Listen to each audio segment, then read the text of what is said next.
Ouais, Pessantango, Maman Charlotte et Pigeon, dans London. Toujours, tout ça pour nous représenter Ibrahim Yann Zambé. Pessantango, toujours, tout le landé, on a vu ce là.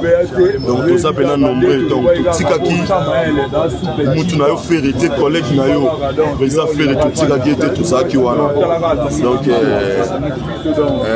Tony Twingy, Gogan à London. Na Bossaniote, Tony Twingy, sans oublier. À London tout.